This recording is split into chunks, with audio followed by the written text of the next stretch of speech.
what's up guys? Gons here for the Face Like the Sun YouTube channel. Couple interesting stories from yesterday. Forbes Tech posted an article called Hawking, Musk, Wozniak warn about artificial intelligence's trigger finger.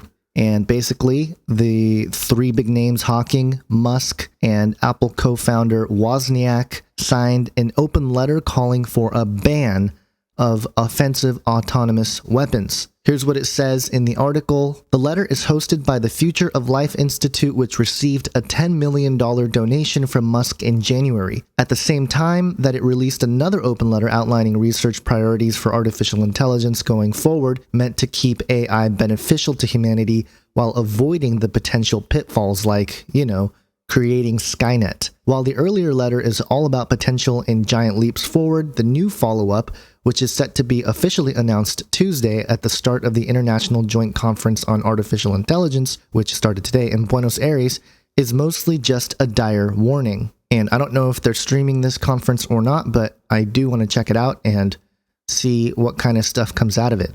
Now, the letter is actually signed by a few other people. I already mentioned Hawking, Musk, Wozniak, but also Skype co-founder John Tallon, Noam Chomsky, and a host of AI and robotic researchers, including Google's Jeff Hinton, Microsoft's Eric Horvitz, and thousands of others. And it begins by noting that its primary concern is with autonomous weapons that can make their own targeting decisions without approval from a human controller. Notably, this definition specifically excludes cruise missiles and unmanned drones under remote human control. And this is just the latest in over a year's worth of high-profile warnings about the potential of AI coming from those who stand to potentially profit from less threatening forms of smart computers like Musk, Hinton, and Bill Gates. So this is pretty interesting. Why are they warning about AI so much? Why are they so concerned? Well, it's the same concern that I think, a lot of us have looked at. And obviously, has anyone watched movies recently? A lot of them have that sort of end of the world because of robots type of feel or theme to it. Lately, it's been the human triumph over machine or merging with machine. But I find it very interesting that there are such warnings. Now, here's the thing that's really a tie-in with what I'm seeing in sort of the business world and just Silicon Valley in general. There was another article that came out. This was actually published on July 15th from SF Weekly. Thank you for the person who forwarded me this article. Psychic capital tech and Silicon Valley turn to mystics for advice. And, I'm not going to read it, but basically it talks about how these tech people are going to numerologists and other fortune tellers to get some sort of guidance for their business. And this is actually nothing new. If you look at some of the most famous books concerning business success and things like that, they've always kind of had a new age twist or new age aspect to it. You have books like The Magic of Thinking Big, Acquire the Secrets of Success. You have The Last Lecture. And I think most notably, probably one of the most popular books out there of this type is called The Secret, which is, the idea that like attracts likes. And one of the best quotes from the book, or best, when I say best, I'm talking about notable. I'm not saying it's a best quote. I'm saying what people say are the best quote is, quote, "The truth is that the universe has been answering you all of your life, but you cannot receive the answers unless you are awake." And, there's more of these sorts of quotes about the sentient universe, which is fascinating to consider. The Alchemist, which is another very popular book, quote from that book, "When you really want something, the whole universe conspires in helping you to achieve it." This sort of thinking is obviously pantheistic. It's monistic. It's that idea that the universe is sentient and alive and has, a mind of its own. And it's totally contrary to the biblical mandate for wealth. And there is a sense of having wealth in the Bible, but it's pretty clear how that comes about. Deuteronomy 8:18 says, "You shall remember the Lord your God, for it is he who gives you power to get wealth, that he may confirm his covenant that he swore to your fathers, as it is this day." So it's the Lord your God who gives us power for wealth. And even if we do get wealthy, we have to be good stewards with it, right? 1 Peter 4:10, as each has received a gift, use it to serve one another as good stewards of God's varied grace. So that's sort of the biblical mandate for how to deal with finances in terms of that stuff goes. And in terms of merchants in general, I always go back to Genesis 4 and the line of Cain. Verse 12, when it talks about Cain and how he was cursed and how the ground will no longer yield crop for him.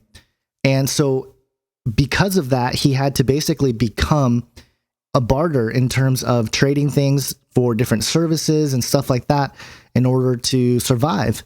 And I think that's why you see all of his descendants, become tent makers and, forging weapons and stuff like that. And that trail is followed all the way through to Revelation, where in Revelation 17:18, you see the merchants of the earth and how they're trading various things to be rich. And I think this is similar here. But tying this to the AI conversation, obviously they're talking about autonomous offensive machines. But realistically, if we're talking about that, eventually, if artificial intelligence becomes sentient and it has a mind of its own, wouldn't it have to decide its own morality and its own ethics? And that's sort of the question here. I mean, if we're talking about true sentient AI, then, it's basically a new species. It's a new intelligent race. So I would think that their morals and ethics would somehow evolve or perhaps reflect upon humanity. And that's not a good thing because humanity obviously has fallen and we are in our sin nature. And if these sentient AI reflect that, then it's going to house things like hate and revenge and things like that.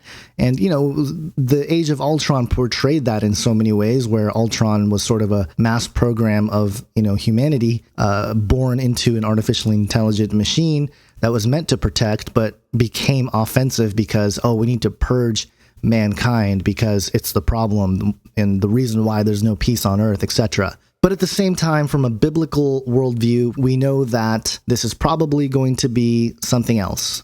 It's probably going to be a demonic force that is going to appear through this sort of thing and manifest in a way that it has never before. All that being said, it's very interesting that Silicon Valley is so involved with this, but also expressing concern. And I'm glad they're expressing concern on one hand, but I don't think they're taking into consideration the entire gauntlet of possibilities here. And the irony is that, a lot of them are quote unquote spiritual. They're trying to include some sort of spirituality or quote unquote cosmic force into their business ideas and philosophy.